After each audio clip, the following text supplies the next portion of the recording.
Section 5 of The Singing Bone, or The Adventures of Dr. Thorndyke, by R. Austin Freeman. The Echo of a Mutiny. Part 1. Death on the Girdler.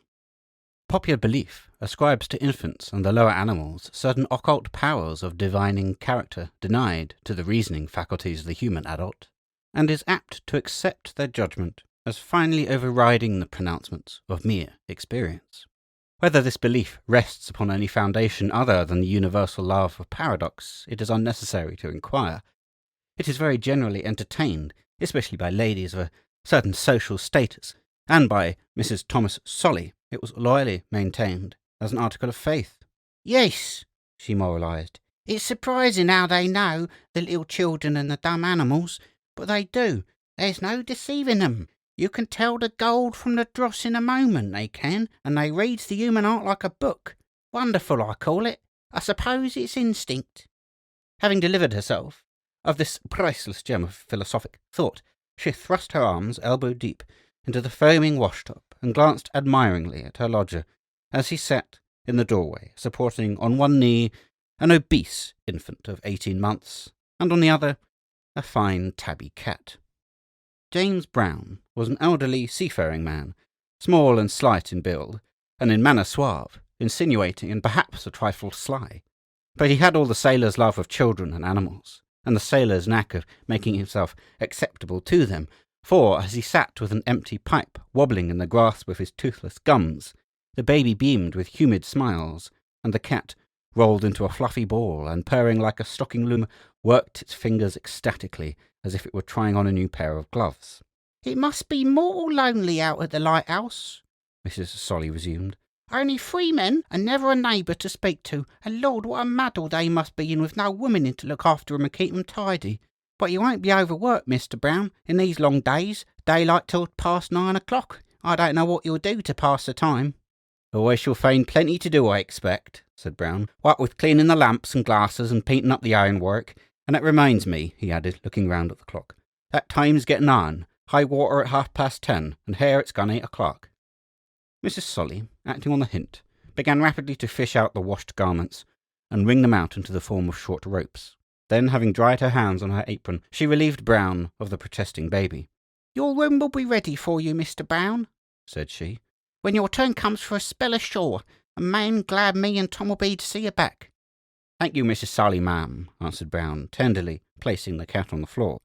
"You won't be more glad than what I will."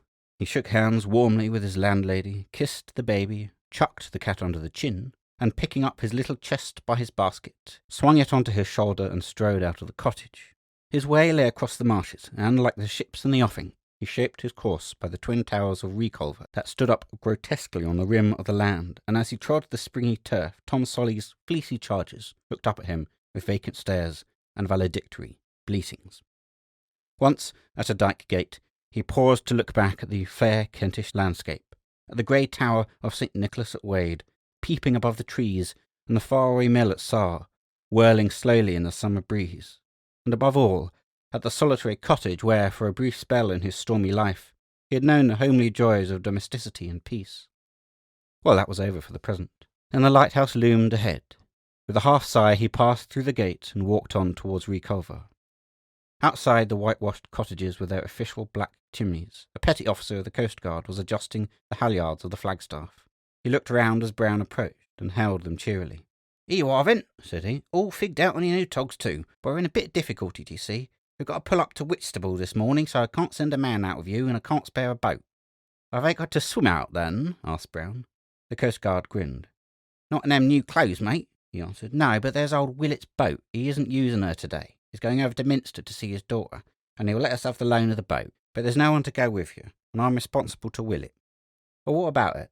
asked Brown with the deep-sea sailor's usually misplaced confidence in his power to handle a sailing boat. "You think I can't manage a tub of a boat? Me what's used to the sea since I was a kid of 10. "Yes," said the Coast Guard, "but who's to bring her back?" "Why, the man that I'm going to relieve," answered Brown. "He don't want to swim no more than what I do." The Coast Guard reflected, with his telescope pointed at a passing barge. "Well, I suppose it'll be all right," he concluded. "But it's a pity they couldn't send the tender round. However, if you undertake to send the boat back, we'll get her afloat.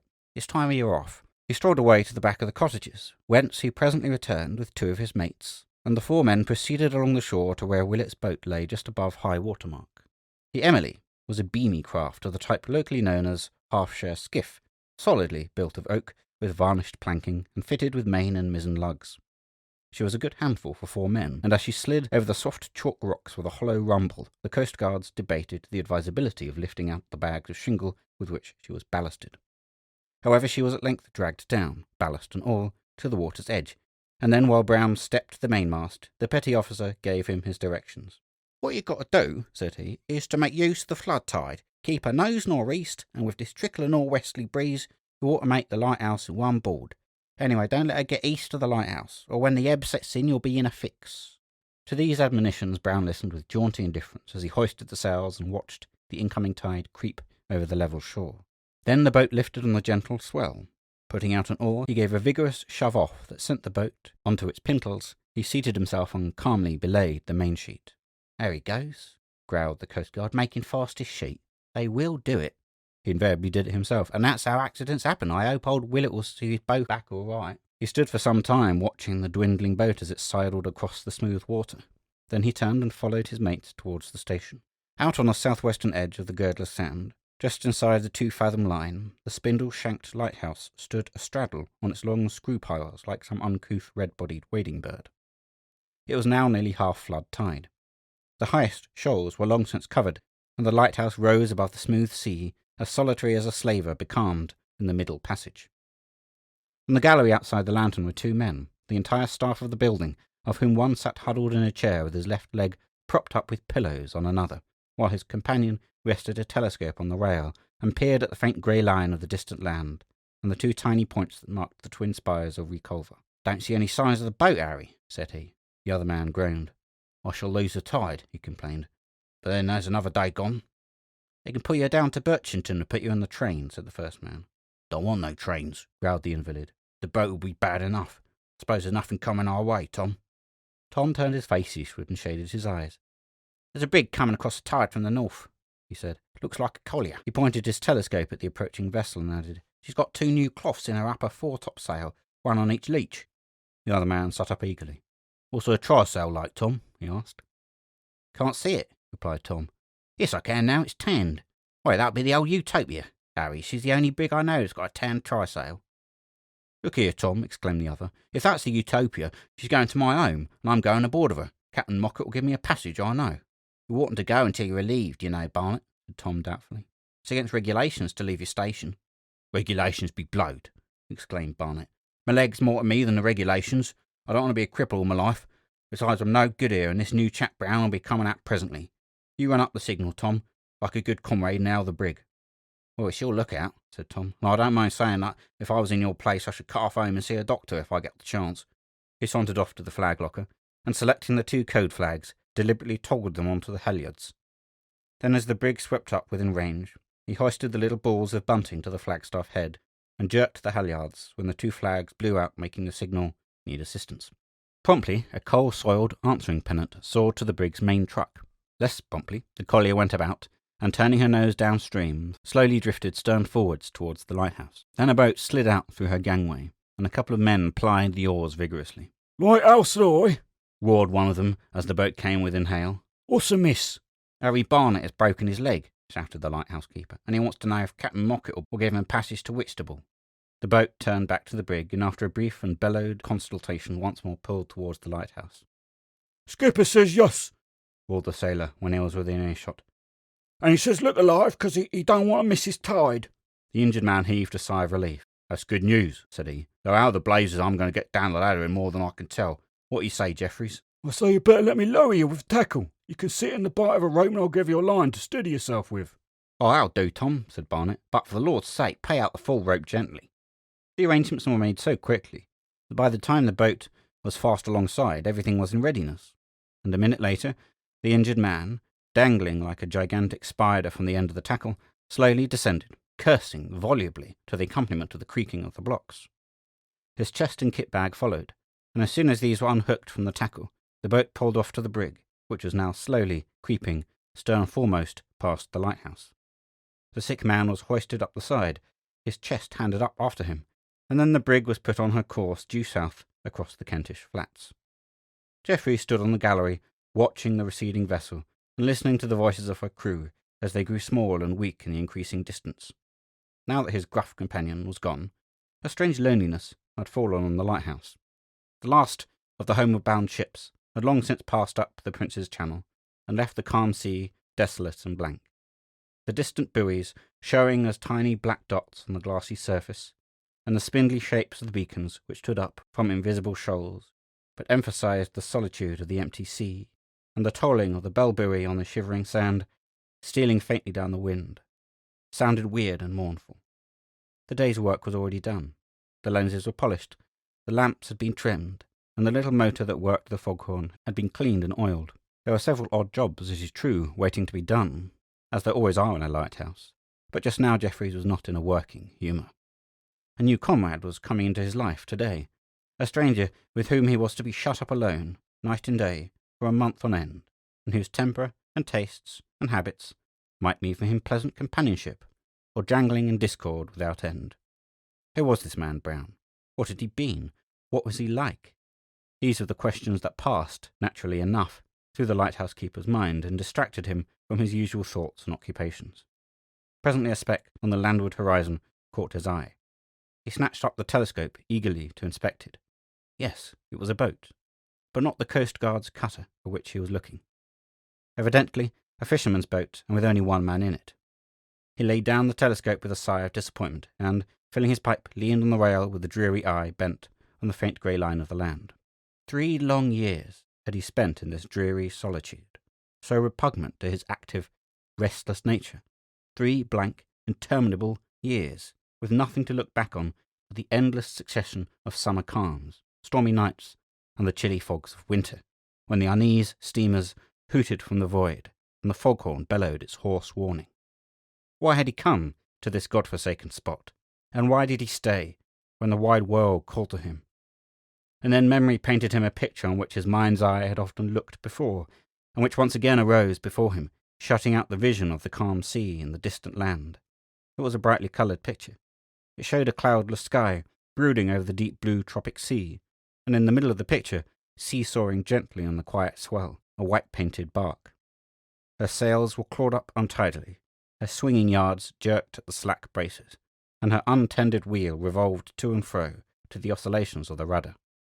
She was not a derelict, for more than a dozen men were on her deck, but the men were all drunk, and mostly asleep, and there was never an officer among them. Then he saw the interior of one of her cabins, the chart rack, the telltale compass, and the chronometers marked it as the captain's cabin. In it were 4 men, and 2 of them lay dead on the deck. Of the other 2, one was a small, cunning-faced man who was at the moment kneeling beside one of the corpses to wipe a knife upon its coat. The 4th man was himself. Again he saw the 2 murderers stealing off in a quarter-boat as the bark with her drunken crew drifted towards the spouting surf of a river bar. He saw the ship melt away in the surf like an icicle in the sunshine, and later 2 shipwrecked mariners picked up in an open boat and set ashore at an American port. That was why he was here, because he was a murderer. The other scoundrel, Amos Todd, had turned Queen's evidence and denounced him, and he had barely managed to escape. Since then he had hidden himself from the great world, and here he must continue to hide, not from the law, for his person was unknown now that his shipmates were dead, but from the partner of his crime. It was the fear of Todd that had changed him from Geoffrey Rourke to Tom Jeffreys, and had sent him to the Girdler, a prisoner for life. Todd might die, might even now be dead, but he would never hear of it, would never hear the news of his release. He roused himself, and once more pointed his telescope at the distant boat. She was considerably nearer now, and seemed to be heading out towards the lighthouse. Perhaps the man in her was bringing a message. At any rate, there was no sign of the Coast Guard's cutter. He went in, and betaking himself to the kitchen, busied himself with a few simple preparations for dinner. But there was nothing to cook, for there remained the cold meat from yesterday's cooking, which he could make sufficient with some biscuit in place of potatoes. He felt restless and unstrung. The solitude irked him, and the everlasting wash of the water among the piles jarred on his nerves. When he went out again into the gallery, the ebb tide had set in strongly, and the boat was little more than a mile distant, and now through the glass he could see that the man in her wore the uniform cap of the Trinity House. Then the man must be his future comrade, Brown. But this was very extraordinary. What were they to do with the boat? There was no one to take her back. The breeze was dying away. As he watched the boat, he saw the man lower the sail and take to his oars, and something of hurry in the way the man pulled over the gathering tide caused Jeffreys to look round the horizon. And then for the first time he noticed a bank of fog creeping up from the east, and already so near that the beacon on the east girdler had faded out of sight. He hastened in to start the little motor that compressed the air for the foghorn, and waited a while to see that the mechanism was running properly. Then, as the deck vibrated to the roar of the horn, he went out once more into the gallery. The fog was now all round the lighthouse, and the boat was hidden from view. He listened intently. The enclosing wall of vapour seemed to have shut out sound as well as vision. At intervals the horn bellowed its note of warning, and then all was still, save the murmur of the water among the piles below, and infinitely faint and far away, the mournful tolling of the bell on the shivering sand. At length there came to his ear the muffled sound of oars working in the tholes.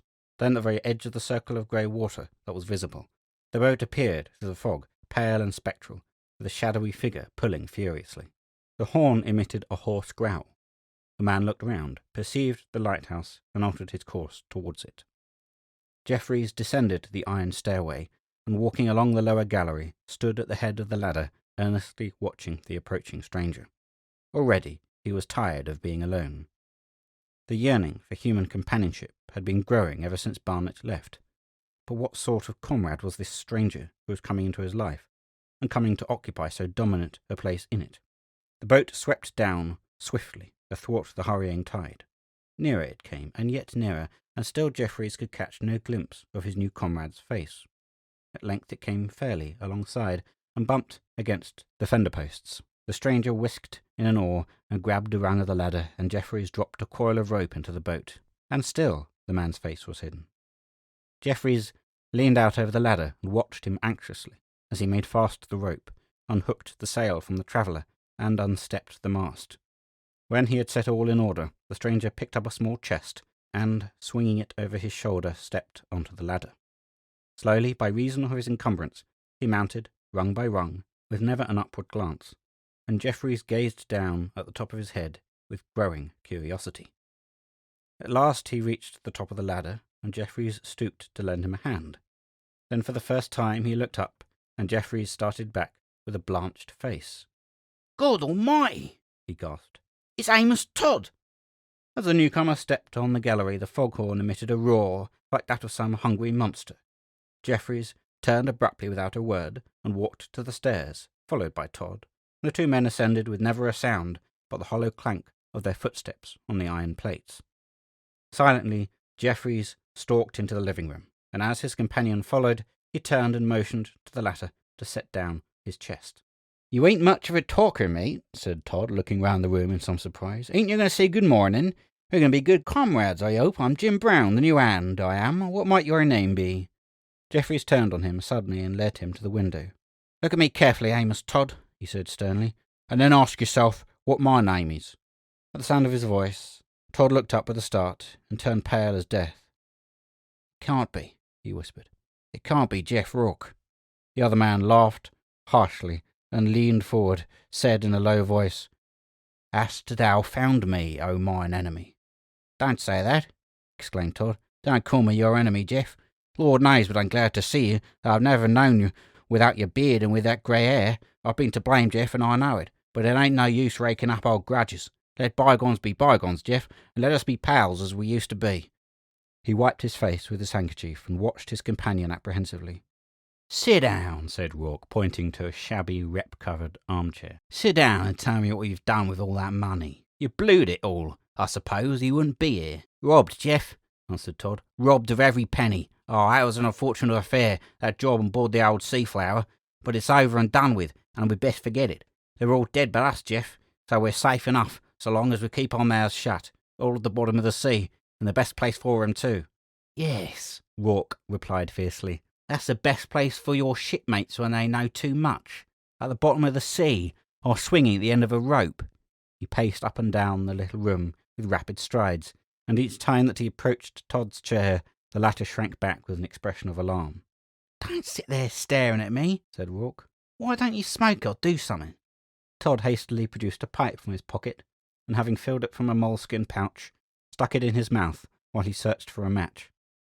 Apparently he carried his matches loose in his pocket, for he presently brought one forth, a red-headed match, which, when he struck it on the wall, lighted with a pale blue flame.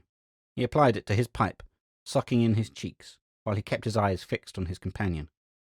Rourke, meanwhile, halted in his walk to cut some shavings from a cake of hard tobacco with a large clasp knife, and as he stood, he gazed with frowning abstraction at Todd. "The pipe's stopped," said the latter, sucking ineffectually at the mouthpiece. "Have you got such a thing as a piece of wire, Jeff?" "No, I haven't," replied Rourke. "Not up here. I'll get a bit from the store presently. Here, take this pipe till you can clean your own. I've got another in the rack there." The sailor's natural hospitality overcoming for a moment his animosity, he thrust the pipe that he had just filled towards Todd, who took it with a mumbled "thank you," and an anxious eye on the open knife. On the wall beside the chair was a roughly carved pipe rack containing several pipes, one of which Rourke lifted out, and as he leaned over the chair to reach it, Todd's face went several shades paler. "Well, Jeff," he said after a pause, while Rourke cut a fresh fill of tobacco, "are we going to be pals, same as what we used to be?" Rourke's animosity lighted up afresh. "Am I going to be pals with the man that tried to swear away my life?" he said sternly, and after a pause he added, "That wants thinking about, that does, and meantime I must go and look at the engine." When Rourke had gone, the new hand sat, with the two pipes in his hands, reflecting deeply. Abstractly, he struck the fresh pipe into his mouth, and, dropping the stopped one into the rack, felt for a match. Still with an air of abstraction, he lit the pipe, and having smoked for a minute or two, rose from the chair, and began softly to creep across the room, looking about him and listening intently.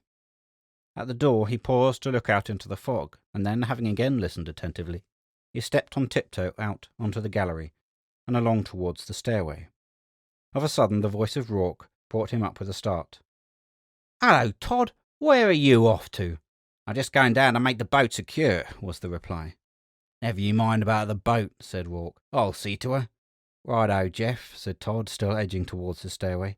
"But I say, mate, where's the other man, the man that I'm to relieve?" "There ain't any other man," replied Rourke. "He went off aboard a collier." Todd's face suddenly became grey and haggard. "And there's no one here but us two," he gasped, and then with an effort to conceal his fear, he asked, "But who's going to take the boat back?" "We'll see about that presently," replied Rourke. "You get along in and unpack your chest." He came out on the gallery as he spoke, with a lowering frown on his face. Todd cast a terrified glance at him, and then turned and ran for his life towards the stairway. "Come back!" roared Rourke, springing forward along the gallery. But Todd's feet were already clattering down the iron steps. By the time Rourke reached the head of the stairs, the fugitive was near the bottom, but here in his haste he stumbled, barely saving himself from the handrail, and when he recovered his balance, Rourke was upon him. Todd darted to the head of the ladder, but as he grasped the stanchion, his pursuer seized him by the collar. In a moment he had turned with his hand under his coat. There was a quick blow, a loud curse from Rourke, an answering yell from Todd, and a knife fell spinning through the air and dropped into the forepeak of the boat below. "You murderous little devil," said Rourke in an ominously quiet voice, with his bleeding hand gripping his captive by the throat. "Handy with your knife as ever, eh? So you were off to give information, were you?" "I wasn't, Jeff," replied Todd in a choking voice. "I wasn't, so help me God. Let go, Jeff. Don't mean no harm. I was only—" With a sudden wrench, he freed one hand and struck out frantically at his captor's face. But Rourke warded off the blow, and grasping the other wrist, gave a violent push and let go. Todd staggered backward a few paces along the staging, bringing up at the extreme edge, and here for a sensible time he stood with wide-open mouth and starting eyeballs, swaying and clutching wildly at the air. Then with a shrill scream he toppled backwards and fell, striking a pile in his descent and rebounding into the water. In spite of the audible thump of his head on the pile, he was not stunned, for when he rose to the surface he struck out vigorously, uttering short, stifled cries for help. Rourke watched him with set teeth and quickened breath, but made no move. Smaller and still smaller grew the head with its little circle of ripples swept away on the swift ebb tide, and fainter the bubbling cries that came across the smooth water.